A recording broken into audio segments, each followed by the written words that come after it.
But it worked. Well, good. I'm glad it did. You showed me around Mar-a-Lago yesterday, and us having dinner there. I was like, wow, this is the same place I watched on TV. That the feds. I remember when it happened. They're like, hey, they're at his crib. They're issuing a search warrant. Yeah. And how did that go down? I don't know if you were there or not, but how'd you hear? Yeah, I was out of the country. I was literally in the middle of nowhere. I got the call like, hey, they're raiding Mar-a-Lago, and I was like, for what? Like, it's like, and then it was like, well, they're raiding Mar-a-Lago with the hostage rescue team.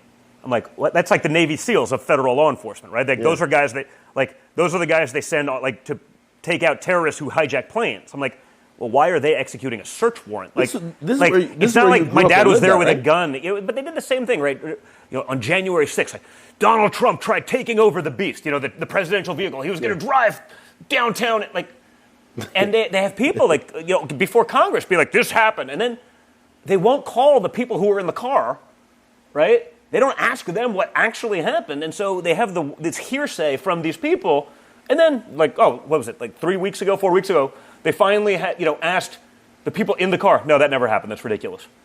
Like, I was like, hey, man, if he hijacked the Beast and took out, like, a couple young, fit Secret Service guys, I may like him more than, you know, like, that may not be a negative, but, like, it's clearly bullshit, and it didn't matter. You know, so that's the problem, man. There's just so much out there that's just absolute nonsense. But I think now we're sort of getting to this point where people are finally, they're getting it, right? They see enough of it. Like, they can't lie to you enough when you see it and feel it every day. Yeah. You sort of see the chaos. You see what, you know, Ukraine wars. You see Russia invading their neighbors, obviously. You see Iran and Israel and Palestine and all the craziness going around the world. And you're like, I don't know, man. It felt like 3.5 years ago, like, we were signing peace deals in the Middle East. That was the holy grail, right, of politics. Like, if you could get a peace deal done in the Middle East, that can't be done. It can't. Well, we did 5 of them. Like, you just can't keep taking the same failed approach that these bureaucrats in government. That's the problem. Like, the guys in government, like, they may not be the best at anything, but they're really good at being bureaucrats. Pushing paper, making sure they snake someone who may be a good or maybe a threat to their power or whatever it may be. And, you know, it's a rough way to lead a country because you're not leading with your best. Right. So the raid, I think a lot of people also point out, though, like, hey, the raid on Mar-a-Lago was very different than the raid at Diddy's house. Did you see that raid? Well, I did. I actually thought the raid at Diddy's house was pretty ridiculous. I understand the raid, but when they're holding, like, the kids at gunpoint and stuff like that, I thought that was bullshit. Like, that was fucked up. But I mean, but it was kind of similar, like I said, in the sense that, like, the Mar-a-Lago raid, like, they were literally going back and forth with the lawyers for weeks. It's like, okay, come in, do what you need to do. Like, but they show up with the hostage rescue team, like guys that carry machine guns to serve a warrant and do a search on a president's home. Like, he's not going, like, full Scarface and, like, say hello to my little friend. Like, you know, I mean, this isn't happening. But, like, so that was done, and probably the same with Diddy. Like, it's a show of force. You know, it's designed like, this is a threat. It's not, you know, it's totally unnecessary.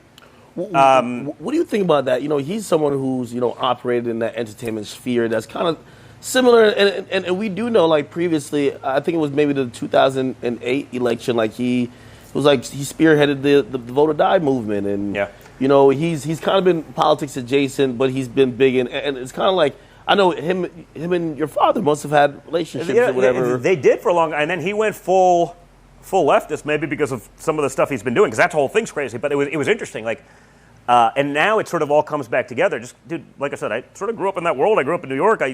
You know, before politics, like, I used to get invited to the cool person parties. I was there, did you right? Ever hear anything? Not those parts.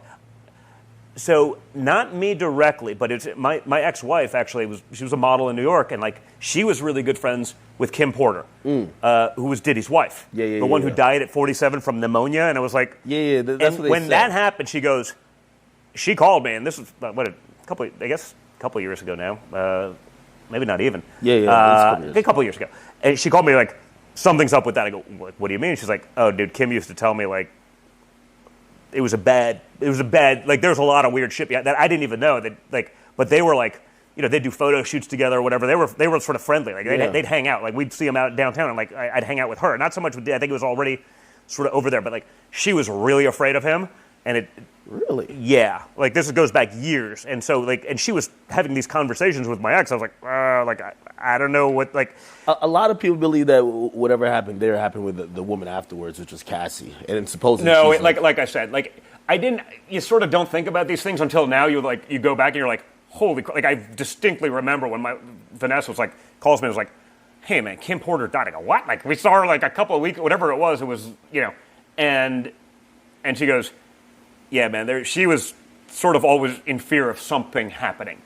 And I was like, maybe it's natural, but like not a lot of people die at 47 of pneumonia. Like, you know what I mean? It's like, wow. Especially people who, obviously there's a shit ton of rumors. Again, and I'm actually not trying to fuel any kind of rumor, but I definitely, like, that's a conversation I had. Like, someone who knew her well, was like friend, like they text, like, was like, something. She was like, she's like, something. She did not believe that was just natural. That's the thing about that, because, and I guess that's also, it kind of leads into, some people are saying, hey, he's a Jeffrey Epstein of hip hop, and then also when it comes to that, people are like, well, did no one know until it got too late? That's the problem. I think so many people like. They always tried to do this thing, again, they did it with me with Jeffrey Epstein. It was nonsense, right?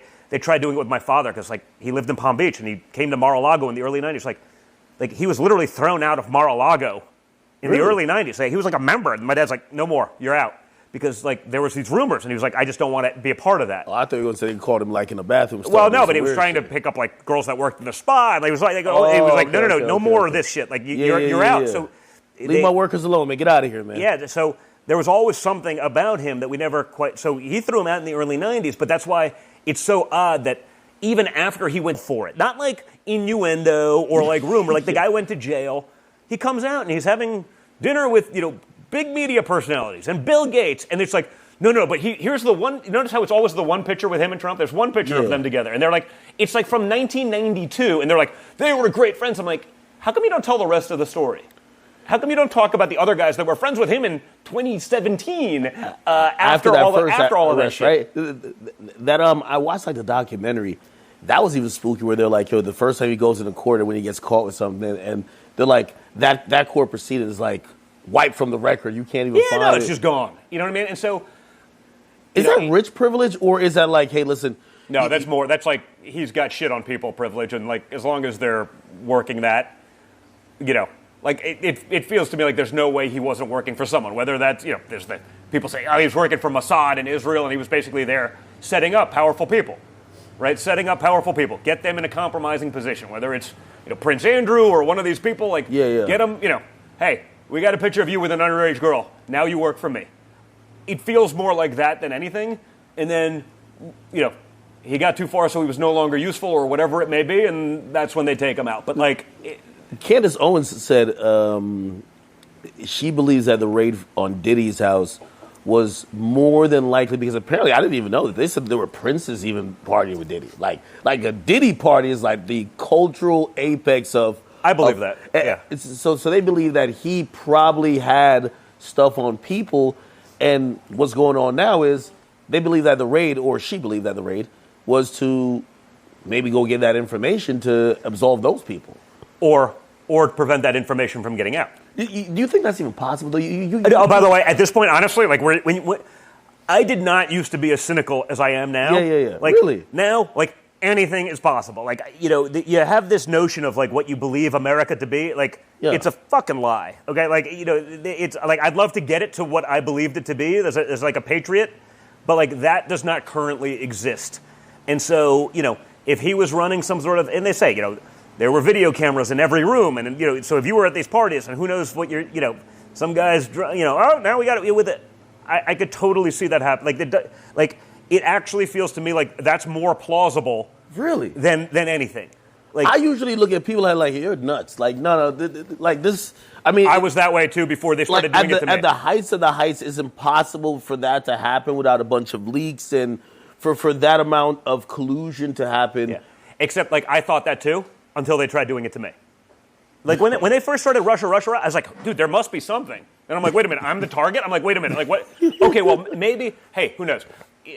I got a big follower. Like maybe some guy took a selfie with me. They always get you with that. Like, oh, you took a picture with this guy, and he's a known terrible. I'm like, I don't know, dude. I took 7,000 pictures that day. Like some guy shows up with a camera. Like it's not my buddy. It doesn't mean I'm his friend. I don't know him from Adam, right? Like, but even when Russia started coming out, I'm like, dude. Well, the FBI said that there's got to be something. Like I believed in these institutions. I believed that there was some honor there and that they were doing the right thing. Now I believe there's no correlation whatsoever between that. It's total bullshit. Oh man, I don't trust any of it at this point. Wow. It needs to be torn down. I do got to ask you some cultural questions before we get out of here. How long have we been going for, Chad? Like